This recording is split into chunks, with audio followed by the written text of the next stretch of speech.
boa tarde, então, boa tarde a todos os participantes, sejam todos muito bem-vindos e bem-vindas. Eu tenho o prazer de receber aqui o Renato Frosch. O Renato, ele é um parceiro dos nossos projetos também, e é um amigo, agora, amigo da pandemia, né? Foi esse o contato que a gente fez, se conheceu durante a pandemia, e agora essa possibilidade de trazê-lo para cá. Bom, então, o Renato é doutor em educação, mestre em engenharia civil e professor universitário nos cursos de engenharia, arquitetura e pedagogia. Em 2018, foi responsável por um projeto no Laboratório de Inovação Cidadã, em Rosário, na Argentina. O título da palestra dele é Fronteiras e Seduções, do analógico ao digital, e ele vai abordar sobre tecnologias tais como drones, fabricação digital, e também a manutenção e necessidade de cuidados, né, na perspectiva de Bernardo Toro, incluindo o amparo digital, trabalhando e co-criando com as pessoas e não para as pessoas. Renato, seja muito bem-vindo, é um grande prazer te receber aqui.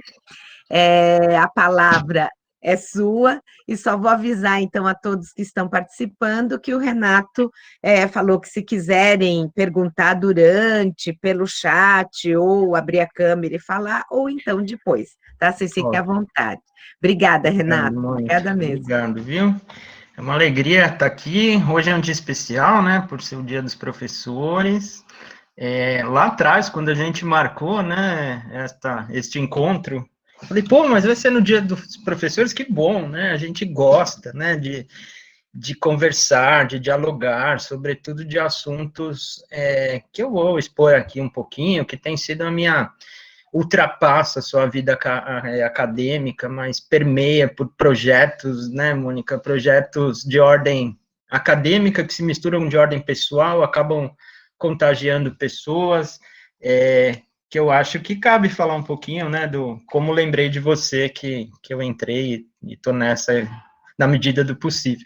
E aí eu queria destacar, começar dizendo isso, né, primeiro, é um grande prazer estar no Dia dos Professores, parabenizar os professores, as professoras que estão aqui, eu me congratulo também, sendo professor, e é um momento importante, né, eu acho que colocaram-se várias categorias e vários serviços, vários posicionamentos de sociedade na pandemia, o professor mostra a força e a necessidade, incluindo as fragilidades que a gente está na educação pública. Eu não estou neste momento na pública, mas venho da pública e admiro e milito por ela, e é isso que faz a gente estar aqui no Dia dos Professores com o maior prazer, né?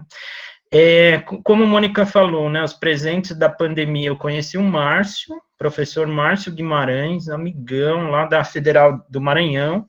Eu vou mostrar algumas coisas, eu fiz um trabalho no sítio Burle Marx, o sítio Burle Marx fica em Guaratiba, no Rio, e aí, na pandemia, motivado, né, por esse trabalho que se iniciou no comecinho desse ano, o sítio é tombado pelo IFAM, e eu tive uma intervenção lá junto com a pesquisa, permeando a pesquisa.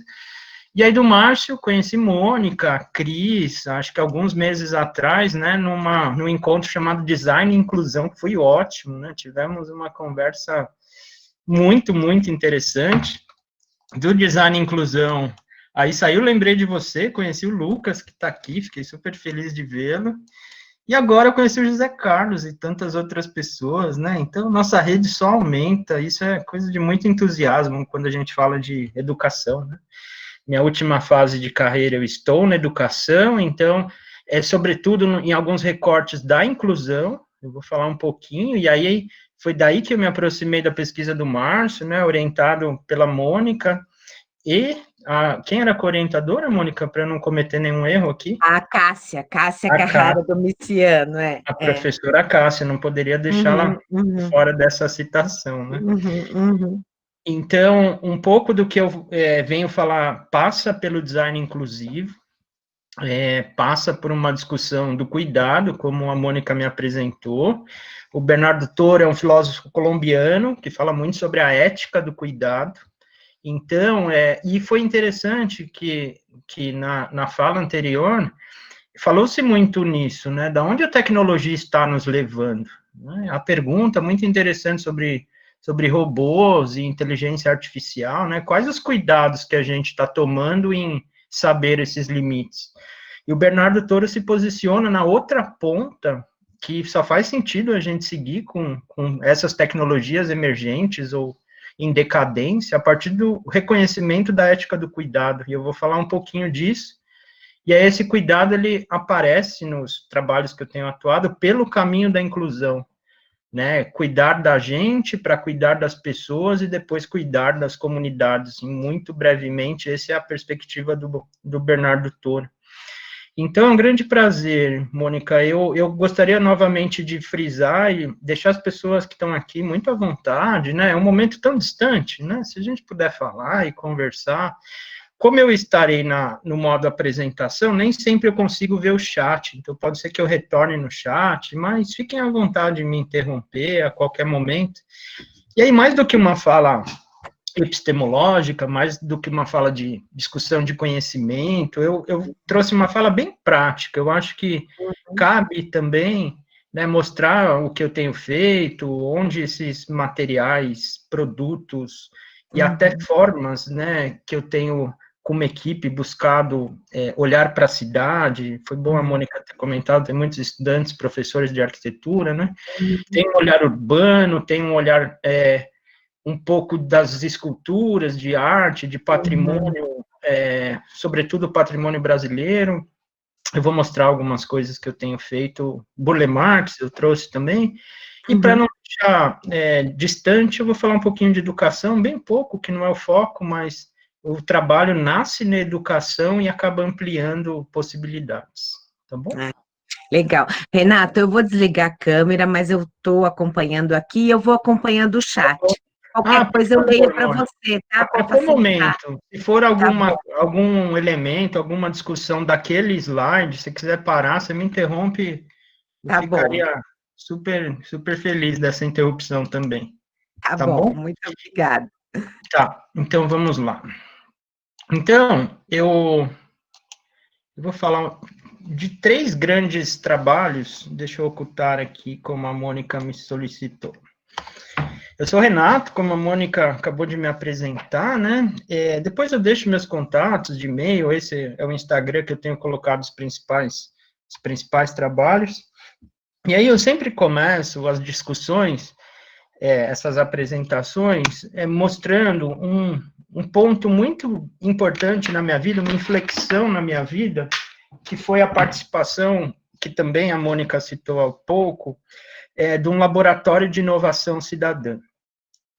Em 2018, eu tive lá em Rosário, como promotor de um projeto, e os laboratórios de inovação cidadã, eles nascem, pelo menos uma década atrás, eles nascem com um pesquisador chamado Antônio Lafuente, em Madrid, e ele ele cria uma metodologia dos laboratórios de inovação que pessoas de várias áreas, pessoas de múltiplos conhecimentos, de múltiplas trajetórias, elas co-construindo, ou seja, participando de comunidades, trocando conhecimentos técnicos e não técnicos, elas podem realizar coisas inimagináveis, né?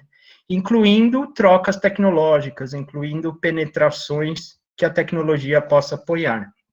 Então, esses laboratórios estão estruturados na América Latina. Essa foto, que é a foto que eu fui apresentado no convite, né? Ela aconteceu numa escola de crianças com deficiência visual. Essa criança é uma criança com baixa visão, por isso que ela usa esse óculos amarelado.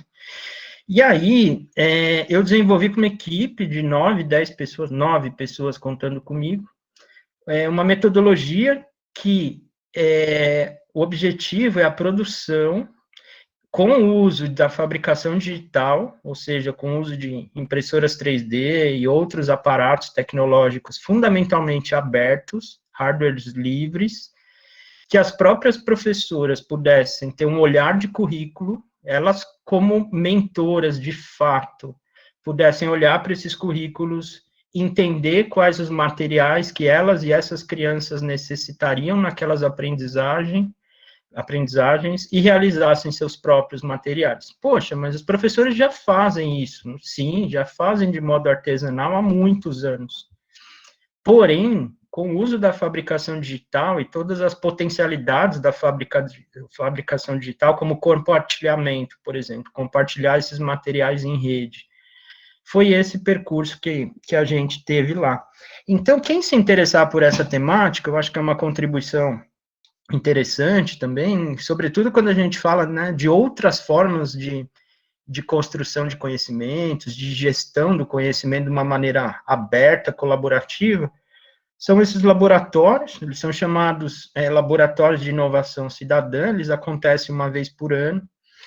E aí, eu trouxe aqui os últimos laboratórios, eu participei do 2018, LabCar, é sempre LABIC, né, Laboratório de Inovação Cidadã, UARA da Argentina. E aí eles têm temáticas específicas, e essas temáticas são muito, muito abertas, muito democráticas, de fato. O da esquerda, da Costa Rica, tinha uma temática de meio ambiente, o CR é Costa Rica, e o 2020, infelizmente, está parado. Infelizmente, ele foi interrompido pela pandemia, iria acontecer no México, não aconteceu, e nesse momento a gente não tem informações. Como é que funciona esse laboratório, né? Eu acho que vale a pena essa discussão aqui. O primeiro ponto é um edital mundial, as pessoas podem se inscrever, seus projetos, e esses projetos são selecionados de acordo com alguns critérios da temática do ano, da própria possibilidade de abertura de tecnologia, de abertura da construção desses produtos ou serviços. E aí, depois de 10 projetos selecionados, aí existe uma segunda chamada para colaboradores, né? São colaboradores, são pessoas, qualquer pessoa do globo, qualquer pessoa da Terra pode se inscrever e se candidatar à participação. Aí, como é que funciona a questão operacional, né? Para o promotor do projeto, o pessoal da Inovação Cidadã, ela está ligada a uma secretaria na Espanha, chamada Secretaria Geral Ibero-Americana. O promotor, ele tem tanto os seus apoios logísticos e locais, free, ou seja, não paga nada. Os colaboradores, o único ponto é se deslocar até o laboratório e passar, são mais ou menos 20 dias esse laboratório, para a produção colaborativa, ou seja, né, a potência de discussão com comunidades, discussões técnicas, discussão entre projetos, é muitíssimo interessante.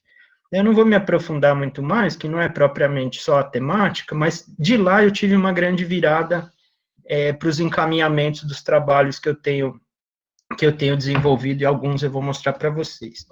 E aí, um dos trabalhos que me chamou a atenção, que eu fiz com a equipe, existia, como eu disse para vocês, né, a promotoria do projeto que eu levei era a produção de materiais pedagógicos para pessoas com deficiência visual, né, como aquele garotinho apareceu na primeira foto. Como é que são os materiais utilizados curricularmente por estas crianças?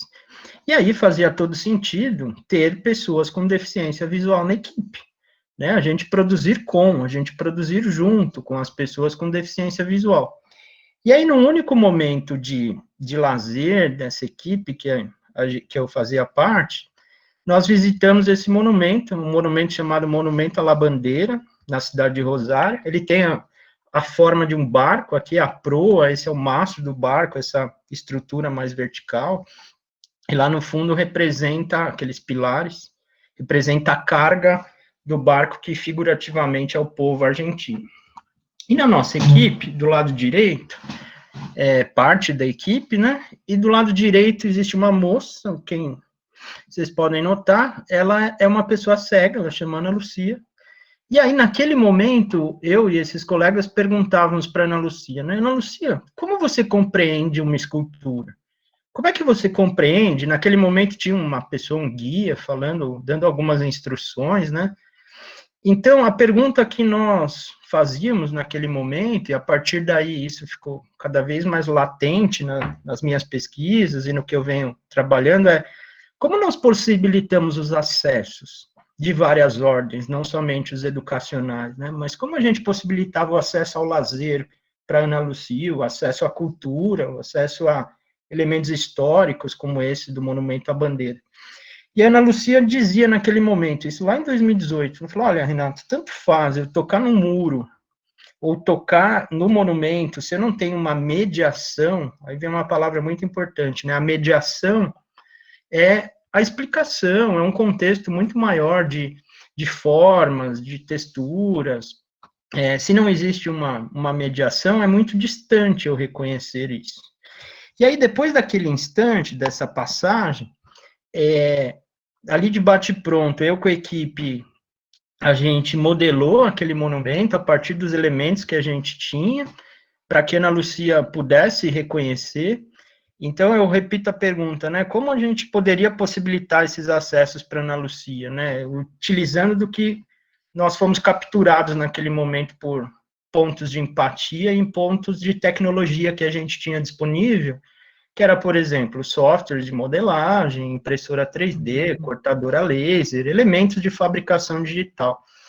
E aí, Ana Lucia teve a oportunidade de tocar a próprio monumento à bandeira, ou seja, uma representação daquilo que ela não poderia ver, e aí a gente usou da tecnologia para dar propulsão e abrir esse arquivo compartilhado, como nesse momento está colocado, ele está numa base aberta do Thingiverse. E aí, quando eu volto... Oi. Renato, desculpa, mas o Tonel Altamirano, ele está lá em Oaxaca, no México. Que legal. Ele fez o doutorado aqui na Unesp, e ele estava dizendo que ele caiu nesse projeto em modelagens, acho que ele participou, e ele falou que é show o projeto. Que legal! Eu fico feliz, que bom que tá tão penetrado assim, que bom. Nossa, Mônica, obrigado a colocação também. E aí, quando eu moro em Santos, nesse momento eu estou em São Paulo, mas eu sou paulistano, nascido aqui, mas uns 10, 15 anos eu moro em Santos. E aí, nesse ponto de empatia, né, eu fiquei muito decepcionado. Eu falei, poxa, eu fui até a Argentina, né, ser tocado, né, por um posicionamento da Ana Lucia. E na minha própria cidade, aí eu vou começar a entrar em alguns pontos de urbanismo, de relação com a cidade. Na minha própria cidade, eu nunca fiz nada, eu nunca, né, olhei para a minha cidade com outras possibilidades de dar acesso. E aí, quem conhece Santos, esse monumento é um monumento da Tomiotá, que é de celebração dos 100 anos da imigração japonesa. Esse local chama Emissário Submarino, uma grande praça. Nesse momento, inclusive, está fechado para uma obra maior e tal. Eu falei, poxa, eu posso começar a olhar para a escultura do emissário, né? Que essa escultura ela tem uma representatividade histórica, artística, bastante relevante. E aí, usando a metodologia que a gente criou, né, e essa metodologia está disponível, até no final eu mostro alguns passos dessa metodologia, eu recriei, na verdade, né, é uma réplica, a criação é da Tomiotá, propriamente, eu só digitalizei em alguns pontos. E aí, o que foi mais interessante, né, é a cocriação, que é uma dos pontos que vai passar pela ética do cuidado. Então, algumas pessoas me perguntam assim diretamente quando dessa pesquisa, poxa, mas esse material é para pessoa cega, por que ela é colorido? Parece elementar essa pergunta, né? Por que a escultura é vermelha e a base dela é amarela? E aí, quando a gente fala em ética de cuidado e do aspecto da inclusão, que a gente busca atender o maior número de pessoas possível, nesse atendimento estão as pessoas com baixa visão, que vêm e são destacadas as formas por contrastes, sejam contrastes visuais, pela cor, ou contrastes táteis, de aspereza, de rugosidade, de lisura, de acabamentos, e também por pessoas que não têm nenhuma deficiência, né? Não está escrito em lugar nenhum indicativo material utilizado por pessoas com deficiência visual.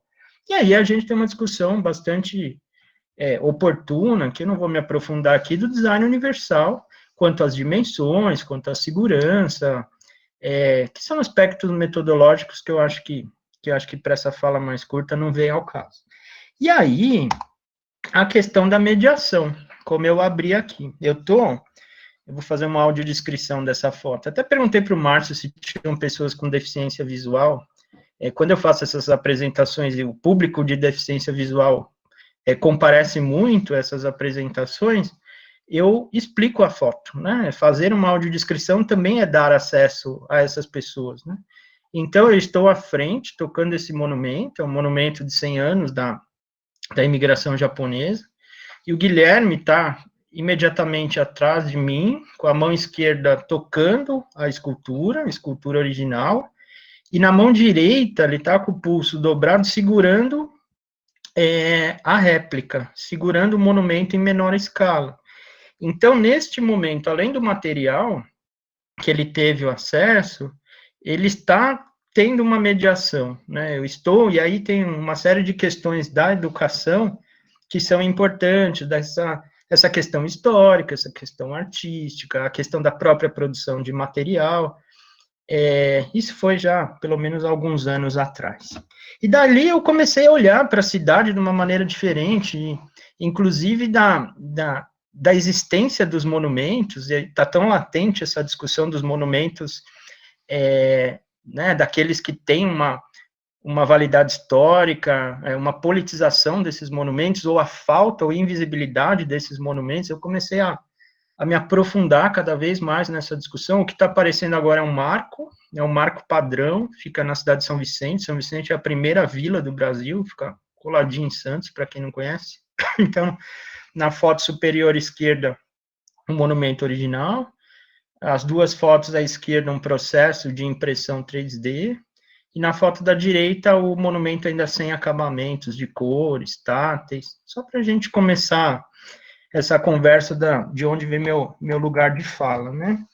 Então, o que eu tenho pesquisado, e aí como a professora Mônica colocou, foi o tema da minha discussão no doutorado, é a cultura maker, né? Que todos esses pontos que eu tenho colocado que chegam na educação, e eu tenho discutido sobre isso na perspectiva da educação, ela passa por esses pilares do Manifesto Maker, que é um documento, é um manifesto mundialmente validado por muitos adeptos, não só pesquisadores do movimento maker, mas entusiastas e praticantes da forma de ser maker. Então, eu vou falar rapidamente de alguns deles aqui, e aí eu me aventurei na tese em colocar o cuidado, que é o que faz tudo isso funcionar de uma maneira mais orgânica e consistente na prática maker. Então, o primeiro deles é o fazer.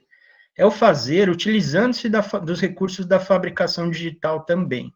E aí, fabricação digital são elementos que precedem, e a gente busca no Manifesto Maker que sejam hardwares livres, ou seja, que sejam hardwares abertos, que muitas vezes já caíram suas patentes, como impressoras 3D Happy, por exemplo.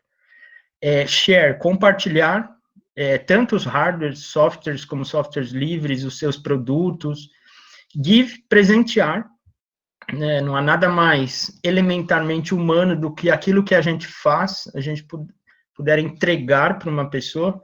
Isso, numa discussão que eu tive uma vez com uma pessoa da gastronomia, ela falava naquele momento, né? Isso é gastronomia, né? A gente põe todo o amor, tudo que a gente tem de conhecimento naquele prato, entrega para alguém e espera, eu adorei, eu gostei. Esse é o ponto do give aqui. O learn, aprender, e aí a área de educação se interessa muito pelo movimento maker, né? Já se constrói uma pedagogia maker. Tune-up é do ponto de vista de equipar-se, de ter ferramental, não só físico, mas também um arcabouço de conceitos, de técnicas, de colaborações, para que o movimento maker possa acontecer. Play, no sentido de divertir-se, é muito divertido, né? Quando a gente entende que esse conceito da gente produzir e ter outros conhecimentos pode dar uma propulsão enorme. Participar é um movimento muito participativo de troca. Suportar no quesito também de apoio de comunidades, e mudar. O mudar aqui é mais no aprender com o erro. Erra, fabrica, faz de novo.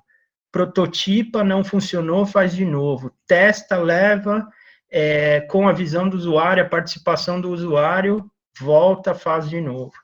E aí o que eu me aventurei a colocar aqui, devidamente com os cuidados, não só epistemológicos, mas também de referenciais, é o cuidado.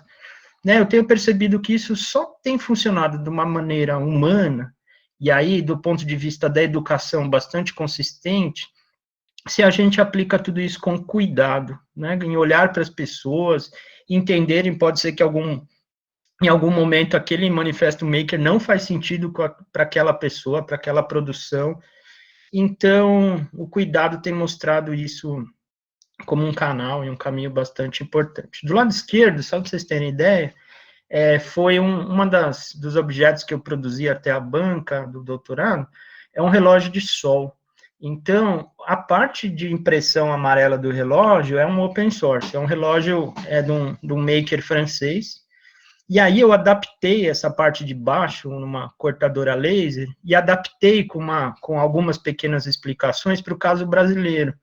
A gente tem que colocar a latitude em razão do ângulo solar, né, do posicionamento de latitude terrestre que a gente está, então eu fiz algumas explicações, isso é absolutamente maker, né? A gente partir de algumas tecnologias abertas que as pessoas se colocam, a que as outras possam compartilhar e imprimir, e aí outras fabricações digitais partem a partir dessa. Então, eu queria trazer para vocês o que eu tenho feito de mais recente, considero assim que tem sido uma grande alegria, um grande prazer a gente poder discutir isso, sobretudo, né, em meios universitários, em meios que a gente pode voltar à discussão e partir para outras discussões com essa que eu vou colocar aqui. Então, eu estou com alguns meninos aqui de São Paulo, de um laboratório chamado Drone Lab Brasil, um laboratório de drones. E aí, depois que eu comecei a modelar e olhar para a cidade, olhar para as esculturas, eu vi que eu não conseguiria modelar muitas esculturas que tivessem formas geométricas muito mais trabalhadas, muito mais complexas. E aí que o drone aparece nessa conversa. Então, nós escrevemos esse projeto numa chamada do BNDES, fomos contemplados, por isso que está ali o apoio do BNDES, e esse projeto chama Voando pelas Narrativas Invisíveis. Como é que funciona essa metodologia básica que está colocada aí nesse slide? A gente voa de drone sobre algumas esculturas da cidade, essas esculturas são escolhidas como ações afirmativas, ou seja, são esculturas escolhidas, nesse caso, no recorte do Narrativas Invisíveis, que tivessem e têm relação com a cultura negra, com a cultura afro-brasileira, então esse foi um momento de prospecção. Eu vou mostrar um caminho inteiro. Depois, a gente faz o voo de drone nessa escultura, então o voo POI, quer dizer Point of Interest, é um voo de giro, é um voo que com uma série de fotos, fotos que têm algumas características especiais de luz, de cor. Aí depois a gente pega esse conjunto de fotos e faz a modelagem a partir de softwares, de muitas fotos, a interpolação de imagens. A gente imprime em 3D e dá acabamentos, como eu estava dizendo, os acabamentos táteis, as dimensões, a questão de segurança, e aí o design universal nos apoia. Volta na validação, valida com pessoas com deficiência. E isso, a fabricação digital dentro do movimento maker é muito forte. Não, isso aqui ficou ruim. Isso aqui não faz nenhum sentido eu estar tocando essa escultura nesse formato, nesse tamanho que você está me propondo, por exemplo. E, por último, a hora que essa validação está colocada é o share, é o compartilhar.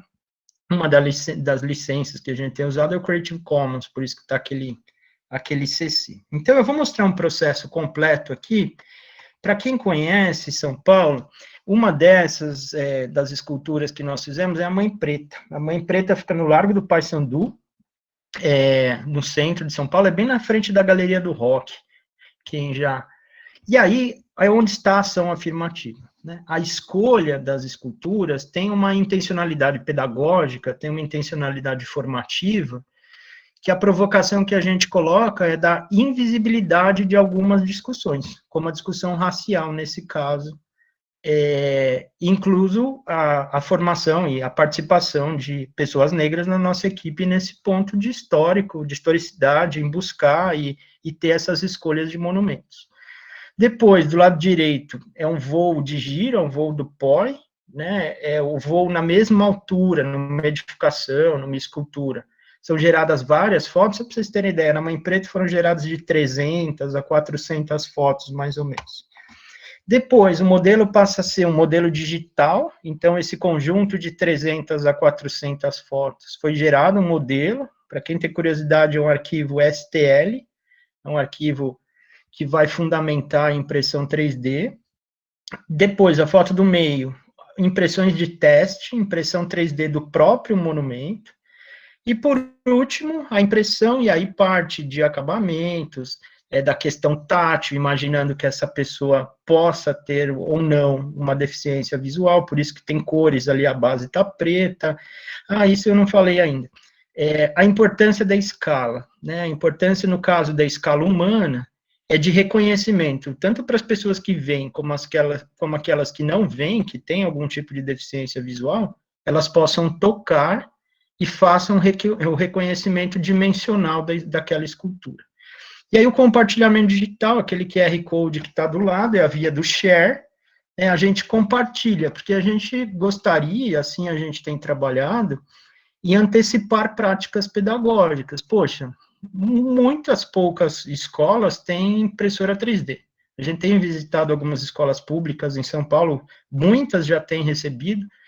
Então, a gente está buscando uma visão curricular do ponto de vista racial, antirracista, uma visão curricular tecnológica, e aí tem uma série de questões da BNCC, e uma questão contemporânea, que a gente possa ter uma discussão de tecnologia de fato, né, não uma discussão de tecnologia fechada, né, mas que a própria produção desses elementos possam apoiar curricularmente e movimentos do compartilhamento de obras como essa, de pontuações históricas, numa disciplina ou num contexto de tecnologia. Então, por isso da importância e da nossa escolha pelo compartilhamento digital.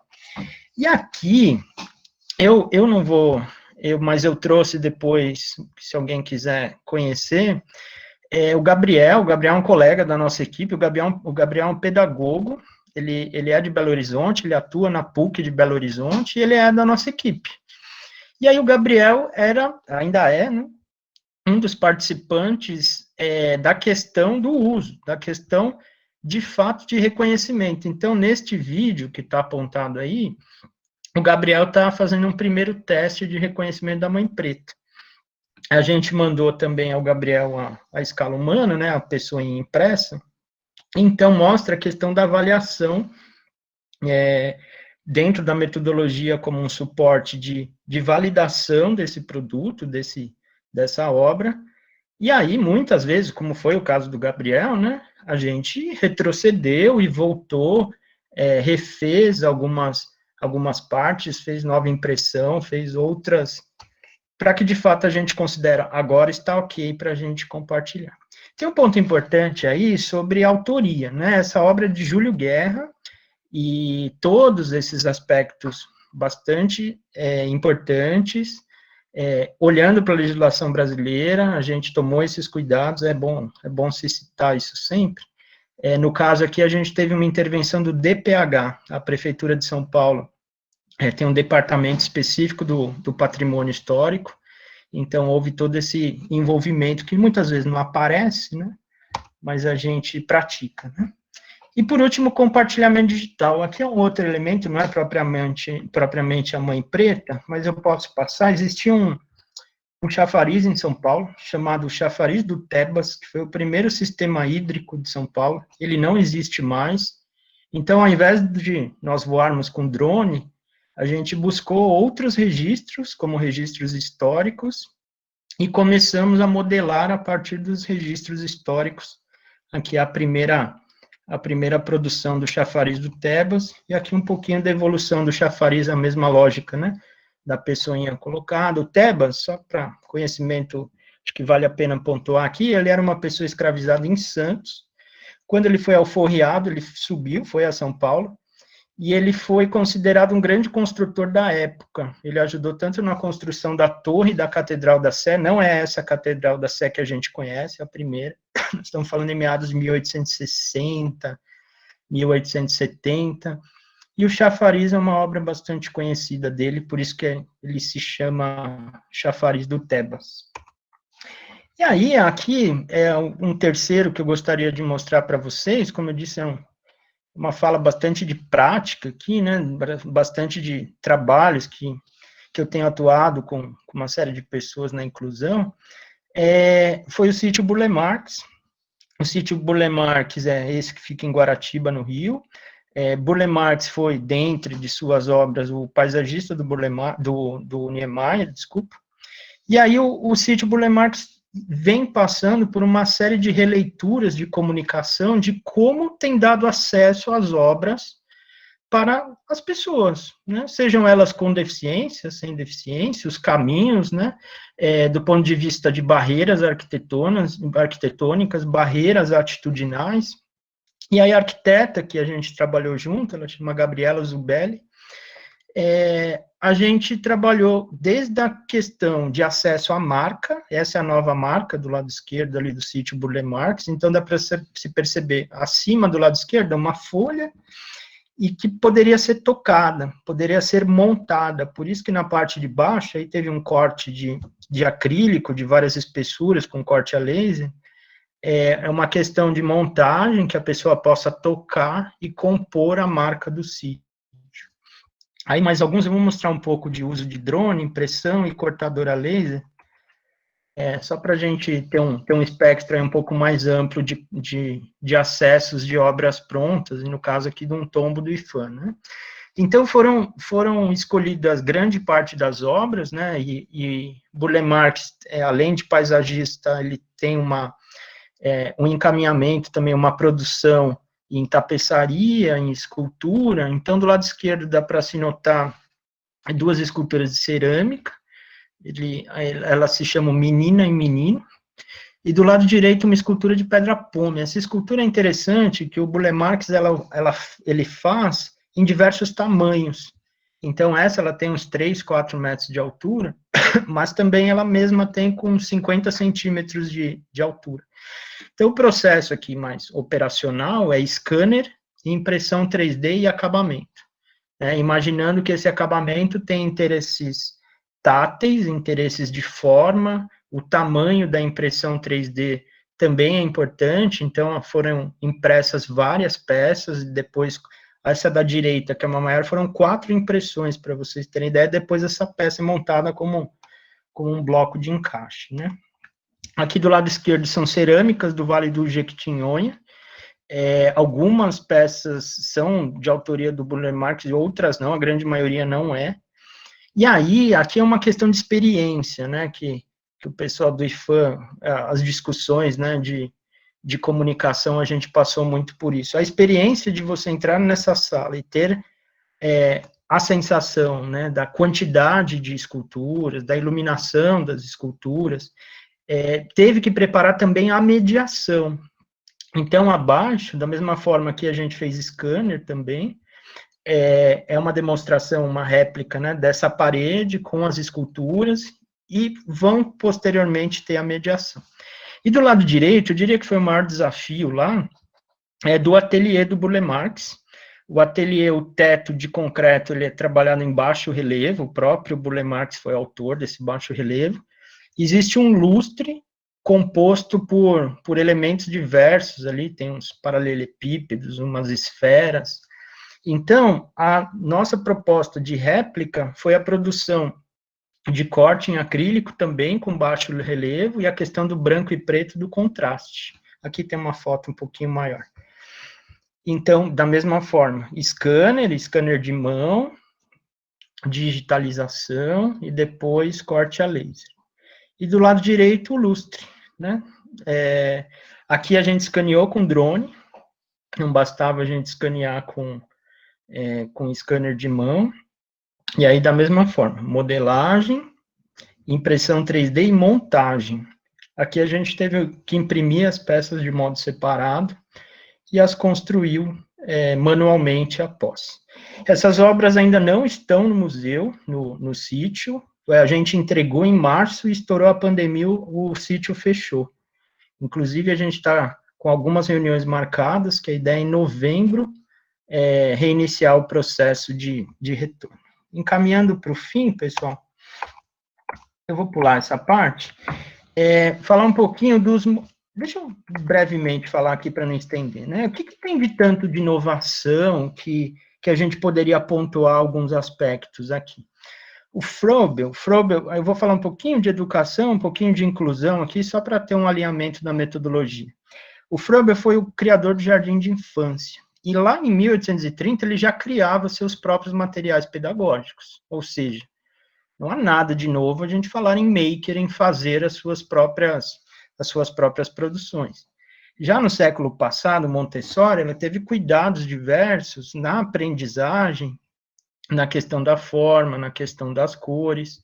E o próprio Braille foi uma pessoa, ele chama Louis Braille, ele é também de perto de 1800 e pouco, acho que 1820, se eu não me engano, e criou o Braille, ou seja, o que tem de fato, de alguma inovação que a gente possa pontuar em tecnologia? Por outro lado, a gente tem amparos legais de acesso aos materiais inclusivos, acesso aos materiais que oportunizem as aprendizagens dessas crianças, que é onde eu tenho colocado.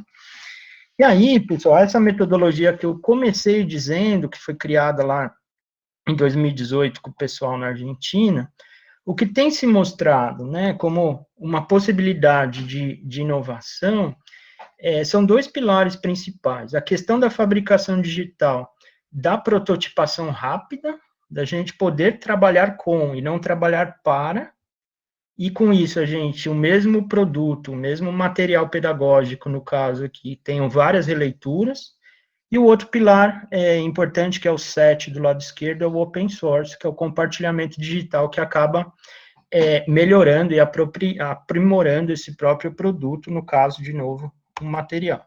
Essa metodologia está nesse livro, que eu acabei escrevendo um capítulo, um pessoal da UFES, da Federal do Espírito Santo, que de longa data são pesquisadores da inclusão. E aqui o exemplo final do que foi construído lá na Argentina, né? Do lado esquerdo foram as primeiras intenções de análise curricular, no caso um aparelho reprodutor feminino, e do lado direito o produto, onde nós chegamos, né? Dá para se perceber que tem dois materiais, percebam o laranja, né? A capa, que está do lado esquerdo embaixo, especificamente nas nomenclaturas, onde é o útero, onde é a trompa, para as crianças reconheçam. E do lado direito, no meio, ele tem um sulco, e nós produzimos, na época, uma pequena bolinha, as próprias professoras tinham uma bolinha, para entendimento do ciclo menstrual. E aí a gente deu um passinho a mais e colocou algumas operações vocês veem ali que tem uns fios que parecem umas fitas, né? A gente colocou uns recursos de voz. Então, quando a criança tocava, com a própria voz da criança gravada alguns minutos antes, ela tocava e numa programaçãozinha bem elementar saía a própria nomenclatura, né? Útero, trompa. Bem, não vou me estender muito, eu gosto muito se a gente puder ir para o debate. Eu agradeço novamente, um prazerzão estar aqui. Ei, Renato, super obrigada, que trabalho bonito, né? Tanta coisa bacana que você traz aí para compartilhar com a gente, super grata mesmo. Obrigado. E aí, gente, está aberto para perguntas, comentários? Se alguém quiser ligar a câmera e conversar com o Renato. Se alguém quiser mandar... Ai. Se alguém quiser também perguntar aqui no chat. Eu procurei trazer, Mônica, deixa eu fazendo algumas ponderações aqui. Eu procurei trazer alguns posicionamentos bem práticos, né? Que eu entendo que a amplitude disso, eu acho que possibilita várias reflexões, né? A gente pode ter reflexão aqui do design, reflexão da inclusão, reflexão do patrimônio histórico, reflexão de arte, reflexão jurídica, de como a gente faz tudo isso funcionar sem interferir em direitos autorais. né? Então, as minhas escolhas foram baseadas na amplitude de discussão. Não, super bacana. E quando você trabalha com os drones, Renato, como é que é? Vocês têm uma equipe? Como que vocês desenvolvem os projetos? Como a gente pode utilizar e aproveitar mais os drones no âmbito do design, né? Legal. Assim, ou design de objeto, ou design de ambiente, Tá. enfim. A sua pergunta é muito boa, Mônica, Uhum. porque se a gente olhar há 10, há 5 anos atrás, a gente nem sabia o que era um drone, né? Você me coloca uma pergunta absolutamente contemporânea, porque um drone até muito pouco tempo, ele só tirava foto e fazia vídeos, né? Esse é o quesito popular do drone, né? Então, esses meninos, eles são contemporâneos, eles ficam no Anhangabaú, em São Paulo, eles têm um laboratório de drone, e aí eles têm pensado justamente isso. O Carlos, que é o líder, ele vem da ciência natural, ele é um pesquisador da ciência natural. Olha que interessante, logo que nós fomos apresentados, né? Ele tem olhado para a ciência natural, por exemplo, como as abelhas se movimentam em enxames e como isso pode ser refletido numa programação de drones. Ou seja, elas não se chocam, elas voam com uma certa sincronicidade que pode ser interessante para aplicar em determinados voos. E a partir dessa leitura, tem trazido para o design, para as artes. Então, eles têm discutido muito balés de drones, por exemplo. Tem discutido o quanto os drones podem apoiar escaneamentos como esses que a gente tem feito, né? Por exemplo, do patrimônio histórico brasileiro, inclusive da reconstrução desses patrimônios. Né? Teve um caso bastante emblemático da Notre Dame, que não foi drone, mas foi um escaneamento que auxilia até hoje na reconstrução do projeto de Notre Dame. Né? Ou seja, se a gente olhar para o drone, né, com elemento da cidade, das artes, do design, de modo geral, ele pode ser um recurso de um grande banco de dados que a gente possa fazer reconstruções, que a gente possa fazer novas intervenções artísticas. Eles têm feito bastante clipe assim, o último foi do Edgar Scandurra, sensacional em São Paulo. Então, pegava uma mulher, chama Mulheres à Frente da Tropa. Depois, quem quiser procurar, é sensacional, assim, a linguagem do drone. Então, é uma pergunta muito capciosa, Mônica, que, assim, é muito bom a gente não ter respostas, porque tem uma série de coisas que possam ser feitas que a gente não sabe ainda. Uma que a gente brinca muito até hoje, ninguém conseguiu achar uma solução para o drone efetiva em combate à pandemia. Tem um monte de gente fazendo um monte de coisa. Ah, vamos levantar e fazer aviso de voz, né? Levar um drone com uma caixinha de som. Só a hora que o drone levanta, aglomera as pessoas. Então, assim, o drone já não é efetivo na aglomeração. Tá? Então, Mônica, assim, eu não tenho resposta, mas a gente sabe que tem um campo enorme que pode ser construído. Bem legal mesmo. Olha, o Jefferson Canuto está falando assim, ó, excelente trabalho. Adorei o fato de você descrever as imagens de forma tão natural. O trabalho de traduzir os espaços, como é um exemplo no trabalho do Buller Marx, é incrível. E aí, Renato, você aprendeu a fazer transcrição, a descrever as imagens? Você foi o contato com as pessoas Foi, atuando com a deficiência visual? Como é que foi isso? foi.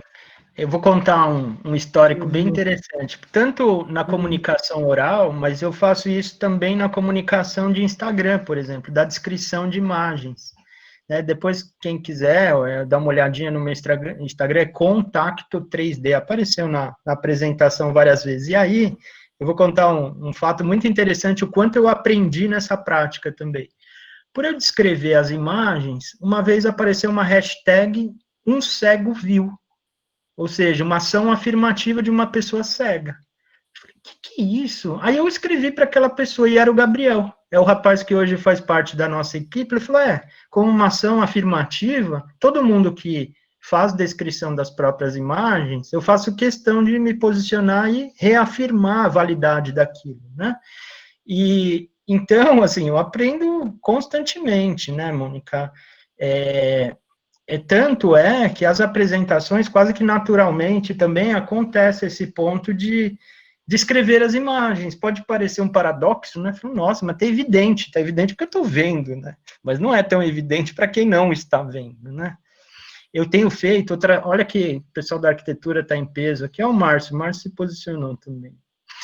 Aí, eu conheci uma audiodescritora de peças teatrais, lá de Recife. E ela falou, olha, Renata, eu tenho muita dificuldade em descrever como é o espaço do teatro para as pessoas cegas. Um teatro de arena, um teatro auditório. E aí a gente produziu juntos formas geométricas, né? Formas mais circulares na arena, formas mais retangulares no auditório, para que auxiliasse. Olha que é só o cuidado e a empatia, e aí a gente usar nossos recursos, né, de design, de arquitetura, para que oportunize que não seja só para as pessoas com deficiência, mas seja um elemento para todos, né, que se aproxime do uso colaborativo e inclusivo, né. É a grande questão, né, da inclusão que é para todos, né? O Márcio está falando assim, ó, Renato, grato pela palestra. Em sua experiência, a cultura maker expressa dos materiais desenvolvidos para crianças com deficiência visual promoveu de fato a inclusão? Essas crianças socializaram, compartilharam conhecimento com outras sem deficiência e ou professores? Eu vou dizer que essa é a pergunta de pesquisa da tese dele, hein? É quase... Olha, em alguns casos... Devolve a pergunta para ele, né? Não. Em alguns casos, sim, Márcio. Eu vou dizer especificamente do caso das esculturas, né? E aí tem uma grande, não vou dizer lamentação, mas tem um grande gap temporal. No caso das esculturas, a gente não conseguiu entregar nas escolas, que no projeto do BNDES, esse que a gente está voando de drone, a entrega desses materiais para professores que possam usar esses materiais com as crianças. A gente já entregou o material por correio, a gente já fez as devidas conversas, né, e formações com os professores, mas as crianças ainda não utilizaram, em razão de não ter retornado às aulas, né, então ainda não consigo responder. Espero que sim, né, mas com o distanciamento do pesquisador, a gente não sabe o que pode vir de resposta. Claro, é verdade. Ó, a Cristina Portugal fala: adorei o seu trabalho. Como os cegos entendem a dimensão do monumento por meio do protótipo?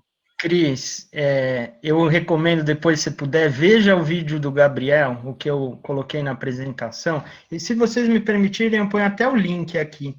É muito surpreendente, porque nós entregamos, junto ao monumento, um protótipo, uma pequena pessoa impressa, uma representação de uma pessoa impressa, e aí ele toca a pessoa e ele toca o monumento. Nesse momento, eu vou dar um spoiler aqui, nesse momento ele fala, caramba, é muito grande. Ou seja, né, ele se transpõe, né, como pessoa naquele monumento, e como se ele estivesse tocando o monumento. Ele dá um entusiasmo, um pulo, assim, fala, caramba, é muito grande. Então, respondendo diretamente, é pela escala humana que a gente sempre manda, tá? Eu vou colocar o link, depois, se você puder ver, isso acontece no 2... É um vídeo de 5 minutos, é um vídeo rapidinho. Isso acontece mais ou menos em 2 minutos e meio. Mas vale a pena ver o vídeo inteiro, é demais. E o Gabriel é um cara sensacional. Eu tenho trazido o Gabriel sempre que eu posso, nas minhas aulas, porque a discussão de inclusão nem sempre é um assunto fácil, não é um assunto tranquilo de linguagem, tranquilo de empatia. E o Gabriel constrói isso muito bem, de uma maneira, porque ele brinca, né? Ele fala que ele teve as 3 faces. Porque ele nasceu enxergando, aí ele teve baixa visão com 16 anos e ele se tornou cego. Então ele conta muito das coisas boas e das coisas que precisa ultrapassar, né?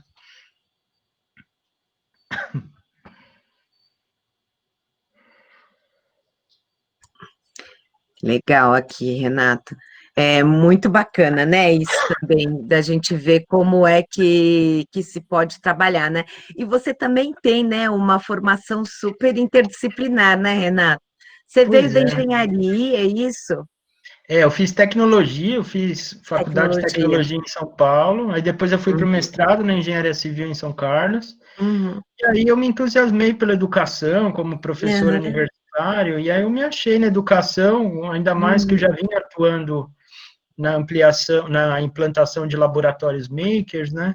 E eu uhum, percebi que os laboratórios makers, e eles dão uma grande possibilidade, ao invés uhum, da gente.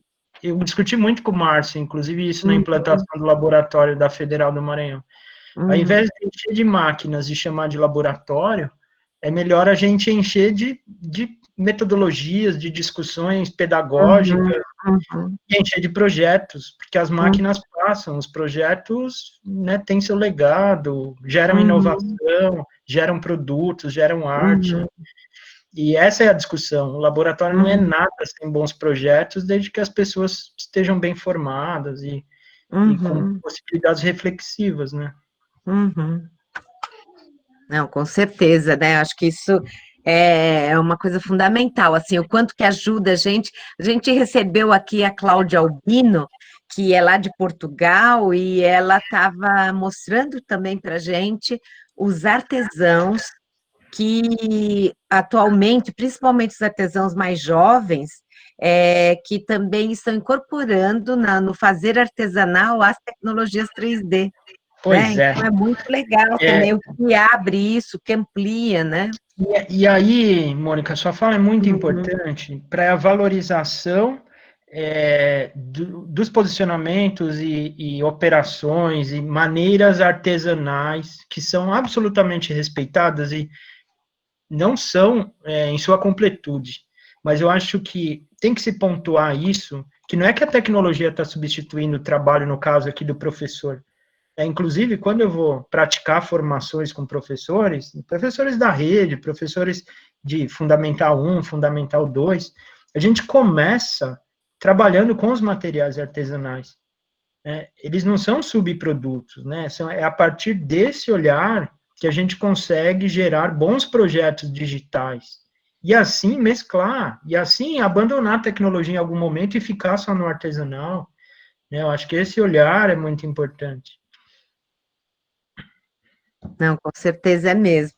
E aí, aproveitando aqui, Renato, você conhece aquelas cortadoras que chamam silhuete, que cortam diversos tipos de Sim, material?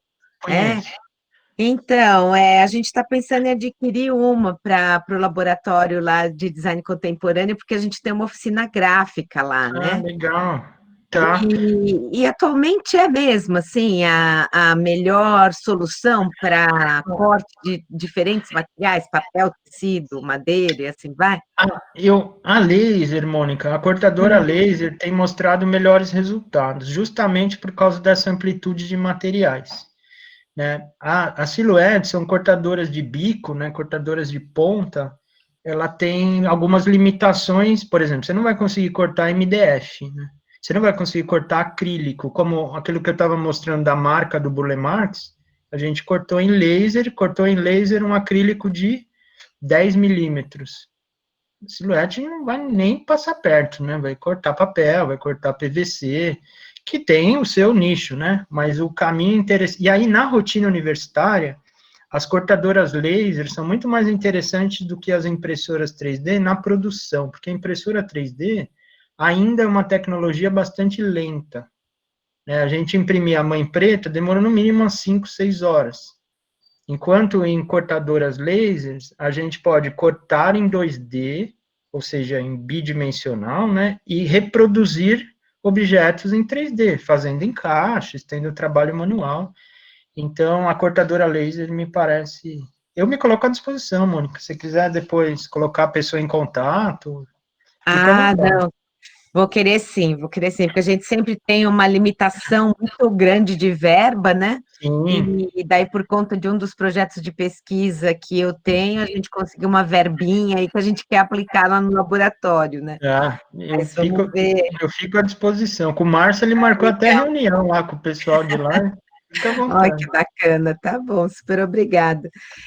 E aí, gente, Márcio está falando ainda aqui, ó, scanner de mão é algo super caro, Você utiliza nesses Uso. projetos dos monumentos ou alguma alternativa, uma Não. gambiarra? É pergunta de professor pobre, ele está É, dizendo. é assim, ó. Um maker é também um professor Pardal. Para quem não sabe quem é o professor Pardal, era um personagem da Disney que ficava inventando e adaptando suas coisas. Então, vamos lá. No caso das esculturas, é um drone, não é um scanner. E aí, das fotos, a gente adapta scanner. Aí, Márcio, eu concordo. Esses scanners que você está apontando, de mão, esses comerciais, tem campo para US$ 10.000, US$ 20.000. Porém, né, a gente tem scanners pequenos, de marcas, não vou dizer inferiores, mas mais acessíveis. Tem scanner brasileiro aí, comercial, a 4, 5 mil reais, que não vai chegar no mesmo nível de precisão daquele do US$ 10.000. E aí, a gambiarra que você está chamando, tem o Kinect, aquele jogo do Kinect de infravermelho, sabe o que é, Márcio? Kinect é aquele jogo que as pessoas se movimentam na frente da TV. Parte da obra do Burle Marx, tá? As obras mais duras, nós fizemos com adaptação do Kinect, ou seja, na sua chamada gambiarra. Isso tem aos montes na internet, tá? É o Kinect adaptado, os makers adoram essas coisas.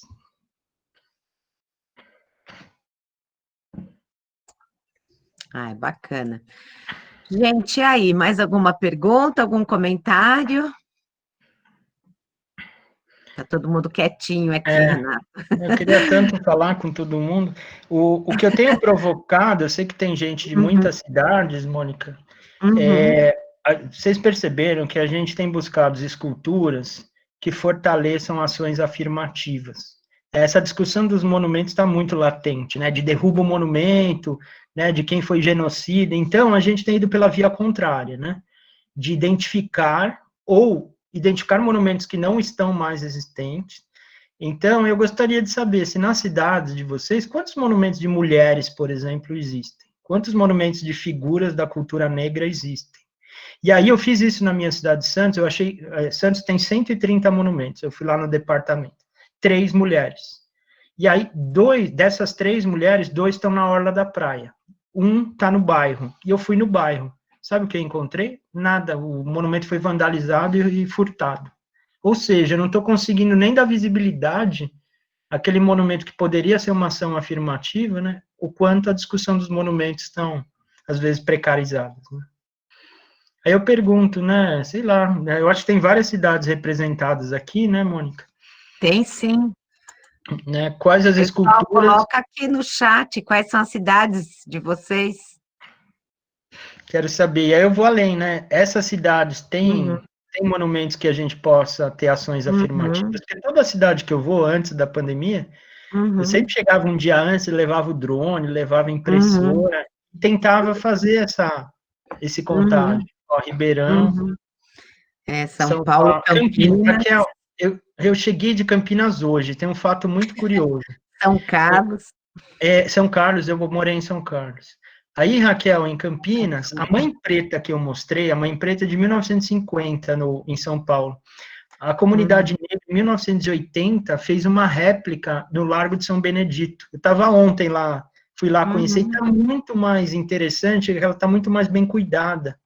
Então, é uhum, uma obra que a gente fez, né, o escaneamento em uma, e ela virou 2. A gente vai uhum, entregar, já entregou um no Instituto Federal de Hortolândia e entregou uhum. um na Rede Pública de São Paulo. Então, são achados da pesquisa, né?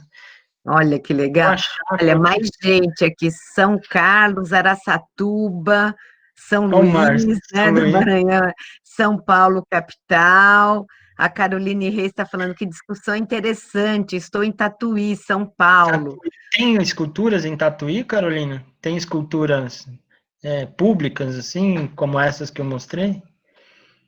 E Rio Preto também, Tainá? Uhum. Será que tem? O, o, o Otoniel lá de Oaxaca. Que legal. A Carolina está dizendo, tem sim, Ah, temas que bem interessantes legal. por causa do conservatório. Eu, Ah, Depois, se a gente puder Ele vai trocar ter e-mails, eu tenho prospectado essas esculturas. Por exemplo, tem a primeira bailarina negra do Teatro Municipal do Rio de Janeiro. Oh, que Eu sou legal. louco para ir para o Rio e a gente buscar esse escaneamento, né? Eu tenho umas colegas que fazem parte de um coletivo em Porto Alegre chamado Turba, e elas fizeram uma prospecção dos nomes de ruas e praças com nome de mulheres. Porém, de escultura, só existe uma da Elis Regina, que está ali, quem conhece, do lado do gasômetro, bem na beira do rio. Cachoeira Paulista, conheço, que tem forte turismo, então a grande maioria das esculturas da cidade são católicas. Que interessante. Olha. Como né, a relação né, de Uhum. sociedade impacta também nas suas demonstrações artísticas. Né? Completamente, né? O que a gente fala, né? Tanto das representações mesmo, artísticas, como também do próprio design, né? Como reflete, né? O Exato. que é que a gente está vivendo, o que está valorizando e assim mais. O É. Márcio está falando, ó, por lá só poetas, romancistas e políticos. Eu tenho pensado, desculpa, amor. Ah, não, a Cris está falando aqui, eu não tinha entendido. Ela está dizendo que ela está morando numa rua com o nome da avó dela. Olha, que legal, Legal, né? interessante, Cris. Eu tenho pensado, isso é uma provocação, tá? São minhas inspirações depois desse trabalho e durante esse trabalho. O quanto a gente pode dar oportunidade de uso da tecnologia para criar novos monumentos. Não só monumentos físicos, mas monumentos digitais também. Né? Então, hoje mesmo, eu recebi uma mensagem dizendo aonde veio o Dia do Professor. E é uma deputada, quem começou né, a levantar essa discussão, foi uma deputada estadual negra de Santa Catarina. Falou, poxa, não tem um monumento dela. Assim, será que a gente não poderia recriar um monumento digital, que em algum momento a gente usasse uma tecnologia de celular, que hoje muitas pessoas têm acesso, e é muitas vezes muito mais atrativo do que um monumento físico, do ponto de vista de posicionamento de troca com aquele monumento, do posicionamento de aprendizagem, né? Não sei, eu acho que tem outras possibilidades de caminho, de encaminhamento ainda. Seria bem bacana, né? Fazer uma plataforma que fossem as cidades e mostrar quais são todas as esculturas ou monumentos digitais ali, né? Pois é. Seria bem bacana mesmo. É. Bom. Sabe, uma metodologia parecida com o do Pokémon Go, que é uma realidade aumentada, né? De ter uma realidade aumentada dos monumentos com ações afirmativas. Olha que visão de cidade diferente daquela cidade que nos trouxe até aqui, da valorização dos monumentos, nem sempre que são afirmativos. Ou melhor, né, são afirmativos para determinados grupos. Justamente. Olha, a Raquel Oliveira está falando assim, sou de Cotia, e dando o Google rápido aqui, os únicos monumentos da cidade são os do Templo Zulai, o maior templo budista, né, da América Latina, mas do resto da cidade não tem mesmo. E a Cris está falando que bem legal o Pokémon. É bem mais interessante do que ver o Pokémon, né? Vocês veem, né? Olhar os monumentos na cidade, faça olhar a cidade de uma maneira diferente, né? Inclusive da valorização dos monumentos. Nesse pacote que eu apresentei do BNDES, existe o monumento mais antigo da cidade de São Paulo, que é o Largo do Pix, fica do lado da estação Anhangabaú. E esse monumento a gente colocou nessa listagem, além de ser o monumento mais antigo, porque ele está muito vandalizado, pichado, degradado, e a gente entende que essa valorização do digital pode gerar históricos diversos, histórico de pesquisa, histórico de forma, histórico de materiais, e aí, historicamente, do lado dele era o mercado dos escravos, ou seja, não é uma ação afirmativa, mas é um ponto de vista histórico que geograficamente pode ser importante para as discussões lá do século XVII e XVIII. O Matheus Tavana também está falando que é bem interessante mesmo, né? A Cris, do que a Cris falou, depois a Cris volta a falar. Fora que viajamos para a Europa para ver monumentos. Bem interessante conhecer a história do Brasil por meio de monumentos, né? Claro que é. Acho que é bem legal. Você conhece o Borba Gato, do Júlio Olha, Guerra? eu tenho uma super fala. A Mãe Preta que eu mostrei é também É do dele, Júlio Guerra. Então vejam, né, que na época eram concursos de monumentos, né? E aí eram concursos temáticos. Olha, precisamos da figura do Borba Gato. Precisamos da figura do. Conheço, Mônica. Mas aí eu vou me posicionar aqui. A gente não vai fazer a digitalização do Borba Gato, né? No entanto, eu acho que essa discussão que a gente traz é uma discussão de politizar a discussão dos monumentos, né? Por uma via de ação afirmativa, dando visibilidade àqueles monumentos que a gente entende que pode tensionar os currículos, abrir discussões de pertencimento, de engajamento, do que simplesmente ir lá e vandalizar, né? Que tem seus posicionamentos válidos, políticos, e também não, de degradação, de ruptura com a cidade, mas a gente escolheu essa via, né, de ver os monumentos que são ações afins, e é difícil encontrar, por isso dessa provocação. Se vocês conhecerem monumentos nas suas cidades que tenham, me provoquem. Agora está difícil, né? Mas gostaria muito, como essa bailarina que eu estava falando do Rio, ou outros, né? E a família do Júlio Guerra aprovou. A neta dele é viva ainda, Mônica, a filha é viva, mas a filha não tem mais condição de discernimento de assinatura, de ter uma discussão de direito autoral. A neta nos assinou, e aí, gentilmente, a gente mandou uma réplica impressa para ela. É muito discutido isso, porque eu não sei quem conhece, gente, mas é uma escultura enorme, assim, de um borba-gato gigante, que fica na Avenida Santo Amaro. E o Júlio Guerra morava lá perto, e além de ser escultor, ele era um pintor também, um pintor que chamam de ingênuo, né, o pintor primitivo, tal. E ele, a primeira escola que eu fui dar aula, né, para ensino ainda ensino básico, o ensino, como chama hoje? Fundamental, né? A gente chama fundamental, era muito próximo, assim, à Biblioteca de Santo Amaro, aquele largo que tem em Santo Amaro mesmo, né? E pertinho da casa dele. Então, a gente ia muito lá, né? Então, é bem legal, e é super polêmico, assim, porque ele tem, conforme o monumento dele, a linguagem, né? Então, nem parece o mesmo criador. E a pintura dele é muito interessante também. Eu não conheço a pintura, Mônica, mas você falando, nós compararmos a sutileza, assim, o afeto que a Mãe Preta, pelo menos me transparece, me inspira, assim, e comparar com a dureza, o brutalismo, né, do Borba Gato, parece que são outros artistas, né, ou fases diametralmente opostos, né?